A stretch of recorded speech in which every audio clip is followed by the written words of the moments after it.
Au lendemain du Tzav Rishon, les candidats et les candidates vont recevoir une convocation pour ce qu'on appelle le Yom HaMea. Le Yom HaMea est une journée de test qui se déroule en Zoom et qui va consister à analyser les points forts et les points faibles d'un point de vue intellectuel des différents candidats. Le Yom HaMea est un test obligatoire pour tous. Le but de cette journée est d'analyser en détail les capacités de chaque candidat afin que Tzahal puisse savoir exactement où affecter chaque candidat par la suite lors de son processus. Le Yom HaMea se déroule en 4 étapes. La première étape, ce sont des tests psychotechniques. La deuxième étape consiste à préparer un sujet qu'on va recevoir quelques minutes avant. Cela peut être un sujet de n'importe quel type, que ce soit d'un point de vue militaire, histoire, tous les sujets sont permis et chaque candidat ou candidate va recevoir 5 minutes pour se préparer. À ce moment-là, l'armée va essayer de juger la capacité à analyser et à préparer un sujet surprise, ainsi que la capacité à s'exprimer devant un public. Les candidats auront 5 minutes pour se préparer et vont devoir par la suite présenter ce sujet à l'oral en Zoom.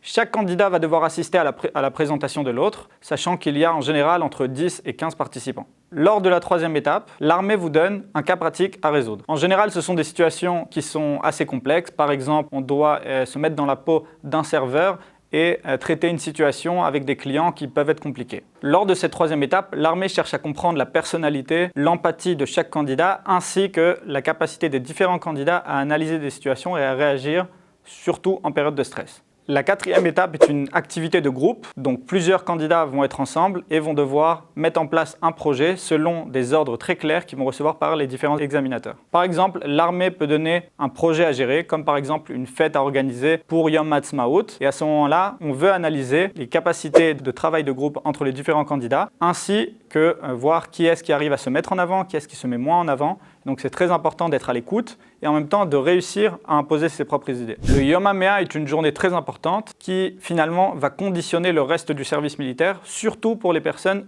visant des unités non combattantes. Généralement, les préparations au Yom HaMea sont payantes et se font en 2 parties. La première consiste à se préparer aux tests psychotechniques, donc il y a beaucoup de sites internet et d'applications en ligne pour le faire. La deuxième consiste à se tourner vers d'autres organismes, comme Tzahal Connection, pour se préparer aux différents entretiens et essayer d'optimiser ses chances. Il faut préciser que pour les soldats se trouvant à Mir Va'alon et étudiants l'Ulpan, uniquement ceux qui se trouvent dans les classes d'hébreu les plus élevées pourront effectuer le Yom HaMea. Pour ceux qui souhaitent avoir des conseils personnalisés, vous pouvez nous contacter sur notre site tzahalco.com.